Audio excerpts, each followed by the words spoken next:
సందర్భాల్లో మేము కూడా సిగ్గుపడే పరిస్థితి కనిపిస్తుంది.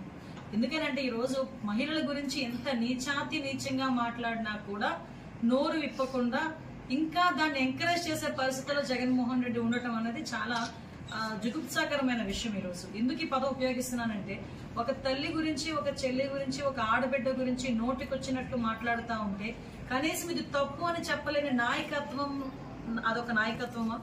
అటువంటి నాయకుడు ఒక నాయకుడా? ఇది ప్రతి ఒక్కరు కూడా మనం ప్రశ్నించుకోవాలి. ఎస్పెషల్లీ వైఎస్ఆర్సీపీకి నాయకత్వం వహిస్తున్న జగన్మోహన్ రెడ్డి కూడా ప్రశ్నించుకోవాల్సిన అవసరం ఉంది. మొన్న మనం రీసెంట్ గా ఈ రోజు నిన్న చూసాం, ఎమ్మెల్యే ఒక శాసనసభ్యురాలు, గౌరవ శాసనసభ్యురాలు. నేను శాసనసభలో ఉన్న వాళ్ళందరికీ కూడా నేను చాలా గర్వంగా చెప్తాను. సుమారుగా 5 కోట్ల మంది ఆంధ్రప్రదేశ్ లో ప్రజలుంటే కేవలం 175 మందికే అసెంబ్లీలో కూర్చొని అధ్యక్ష అనే ఒక అవకాశం కల్పిస్తుంది. ఒక అదృష్టం. ఆ అదృష్టం ఇచ్చిన వాళ్ళు ఎవరు? ఆ నియోజకవర్గ ప్రజలు. అంటే సుమారుగా 2,50,000 పైచీలకు ఓటర్లు అందరూ కూడా దగ్గర 4 లక్షల మంది జనాభా అందరూ కూడా ఓట్లేసి గెలిపించి మా పక్షాన్ని మీరు పోరాటం చేయండి అని ఒక శాసనసభ పంపించారంటే అదొక గౌరవం. అందులోనే ఒక మహిళను పంపించడం అన్నది అంతకుమించిన గౌరవం. అటువంటి మహిళ గురించి ఒక మాజీ ఎమ్మెల్యే నోటికొచ్చినట్టు మాట్లాడటం అన్నది ఎంతవరకు సమంజసం అని ముందు మిమ్మల్ని ప్రజల్ని నేను ప్రశ్నిస్తున్నా. అట్ ద సేమ్ టైం పత్రికా విలేకరులు కూడా ప్రశ్నిస్తున్నా.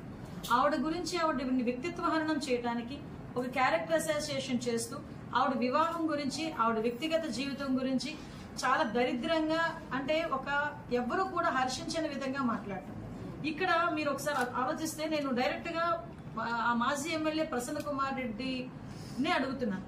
యాక్చువల్ గా ఇందాకే మా అన్న చెప్తున్నారు, చాలా పెద్ద ఫ్యామిలీ అమ్మ, చాలా పొలిటికల్ గా చాలా మంచి, అంటే 5 సార్లు 6 సార్లు ఎమ్మెల్యేలు గెలిచిన సంస్కృతి ఉన్న వాళ్ళ ఫ్యామిలీ. అటువంటి ఫ్యామిలీలోంచి ఇలా మాట్లాడుతున్నాడంటే చాలా దరిద్రంగా ఉంది అని.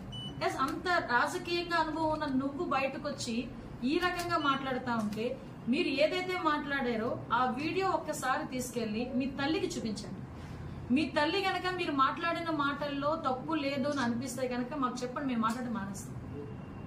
మీ భార్య దగ్గరికి తీసుకెళ్ళండి, ఆ వీడియో చూపించి ఒక్కసారి మీ భార్య దగ్గరికి వెళ్ళి నేను పలానా వ్యక్తి గురించి, పలానా ఆడదాని గురించి ఈ రకంగా మాట్లాడాను, నీకు సమంజసమేనా ఒకసారి అడగండి. ఒకసారి లేదు నీ బిడ్డ దగ్గరికి వెళ్ళండి, నీ ఆడబిడ్డ దగ్గరికి వెళ్ళి కూర్చో, నీ కూతురు దగ్గరికి వెళ్ళి కూర్చొని అమ్మ నేను ఇలా మాట్లాడానంటే వాళ్ళు హర్షిస్తారేమో అడగండి.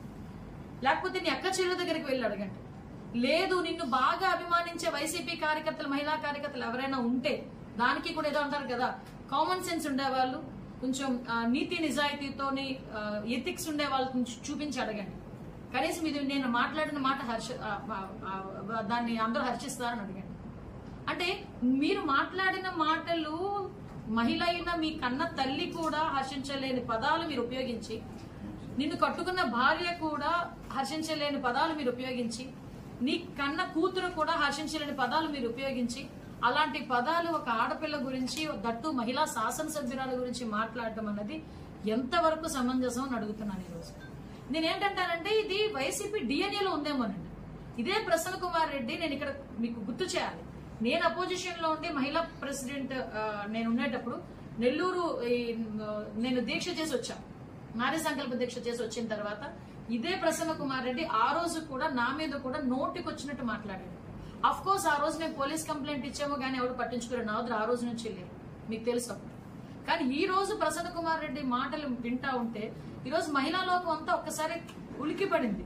కానీ కొన్ని రోజులకి వైఎస్ఆర్సీపీ వాళ్ళు అలా మాట్లాడుతున్నారంటే కొన్ని రోజులకి వీళ్ళు ఇలాగే మాట్లాడతారేమో అని జనాలకు కూడా అర్థమైపోయే పరిస్థితి. నిన్నగాక మొన్న సజ్జల రామకృష్ణారెడ్డి లాస్ట్ టైం సకల శాఖ మంత్రిగా ఉన్న వ్యక్తి, అంటే అన్ని శాఖలు ఆయన గ్రూప్ లోనే పెట్టుకుని నడిపించిన సజ్జల రామకృష్ణారెడ్డి మొన్న ఒక ప్రెస్ మీట్ లో కూర్చొని మహిళల గురించి పిశాచులు, సంకరజాతి వాళ్ళు అని మాట్లాడతారు.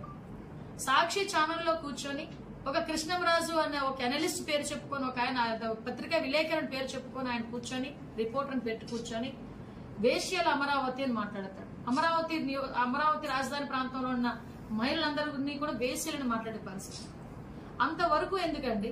సరే, సొంత చెల్లి జగన్మోహన్ రెడ్డి గారి సొంత చెల్లి షర్మిలారెడ్డి గారి గురించి ఆయనే పచ్చచీర కట్టుకొని వెళ్ళింది. అరే నువ్వు మాట్లాడుతుంది అమ్మా, మీరు మాట్లాడుతుంది ఒక ఆడబిడ్డ గురించి, నీ చెల్లి గురించి మాట్లాడుతున్నావు, ఒక ఆడబిడ్డ గురించి మాట్లాడుతున్నావు. అలా మాట్లాడేటప్పుడు కూడా కామన్ సెన్స్ లేకుండా మాట్లాడే పరిస్థితి.